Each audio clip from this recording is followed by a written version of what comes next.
Olha, os julgamentos do ex-presidente Jair Bolsonaro, isso é muito mais do que só política. Na verdade, eles representam um verdadeiro teste, sabe? Um teste decisivo para as instituições do Brasil. Então, o que a gente vai fazer aqui é entender o que está em jogo. E não é só para o futuro dele, não. É para o futuro do país inteiro. É exatamente isso. A ideia central é essa aqui. O que está sendo colocado à prova vai muito, mas muito além de uma única figura política. O que a gente está vendo é um debate sobre a integridade, sobre a força das nossas instituições democráticas. Bom, para a gente entender como a democracia brasileira chegou nesse ponto de teste, a gente precisa dar um passo atrás, né? Voltar um pouco no tempo. A trajetória política do Bolsonaro foi, desde o início, construída com base no confronto direto com as instituições. A gente está falando aqui do Supremo Tribunal Federal, do Tribunal Superior Eleitoral. E olha, dá pra ver claramente um padrão de escalada nisso tudo, sabe? Começou lá em 2018, com a eleição dele, que já foi construída numa plataforma anti-establishment. Aí, em 2021, a coisa se intensificou, com comícios contra o STF e muitos questionamentos sobre o processo eleitoral. E tudo isso culminou, chegou num ponto-chave em julho de 2022, com aquela famosa reunião com os embaixadores estrangeiros.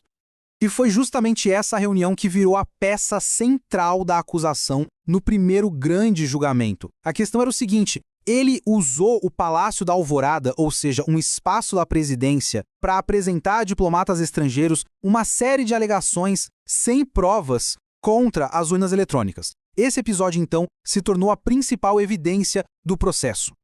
E o resultado desse primeiro julgamento? Bom, tá aí nesse número. Jair Bolsonaro foi declarado inelegível, ou seja, ele não pode concorrer a nenhum cargo público até o ano de 2030. Ok? Mas com base em quê exatamente? Bom, a condenação se baseou juridicamente em duas coisas: abuso de poder político e uso indevido dos meios de comunicação. Na prática, o que o tribunal entendeu foi o seguinte: ele usou a posição dele de presidente, a estrutura do cargo, para atacar o mesmíssimo sistema que o elegeu e, com isso, tentar influenciar a percepção das pessoas sobre as eleições. Isso mostra o tamanho da importância desse momento, né? Foi a primeiríssima vez na história do Brasil que um ex-presidente foi declarado inelegível, foi impedido de disputar eleições por uma decisão da Justiça Eleitoral. É algo que abre um precedente totalmente inédito no país. Agora, a situação toda evoluiu. Aquela decisão de inelegibilidade, na verdade, foi só o começo. Tem novos processos rolando e, dessa vez, as consequências podem ser, bem, ainda mais sérias. O risco legal para ele está longe de acabar. E a variedade de investigações que estão em andamento é bem grande. Elas vão desde o suposto papel dele como inspirador dos atos de 8 de janeiro, sabe, até acusações de incitação contra a ordem democrática, de estimular essa narrativa de fraude eleitoral, de usar a máquina pública para ganho político, enfim. E também a disseminação de desinformação. E é aqui que a coisa muda de patamar. Porque, diferente do primeiro julgamento, que teve uma consequência política, a inelegibilidade, esses novos casos podem levar a condenações na esfera criminal.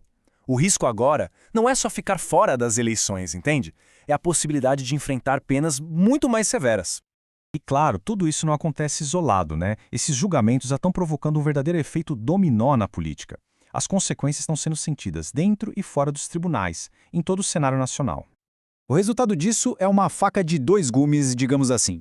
De um lado, para os apoiadores dele, esses julgamentos acabam fortalecendo aquela narrativa de perseguição política. Isso tende a unificar a base em torno dele como um símbolo. Agora, do outro lado, para o eleitorado em geral, a ausência dele nas urnas cria um vácuo de poder na direita, e isso abre um espaço enorme para novas lideranças aparecerem. E já tem gente de olho nesse espaço, claro. Os possíveis herdeiros desse capital político já começam a ganhar destaque. A gente ouve falar muito no governador São Paulo, Tarcísio de Freitas, na ex-primeira-dama Michele Bolsonaro e também no governador de Minas Gerais, Romeu Zema.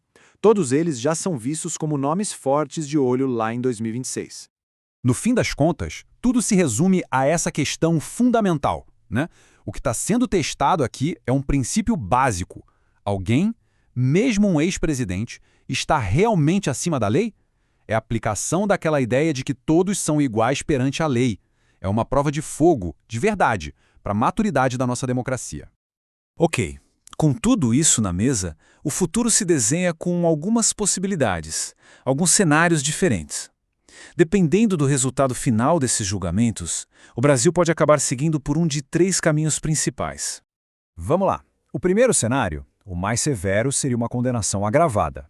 Isso significa novas penas que poderiam incluir até sentenças criminais e mais restrições. O segundo cenário, o intermediário, é basicamente manter como está hoje. Ele continua inelegível, mas ativo como líder político, só que não pode concorrer.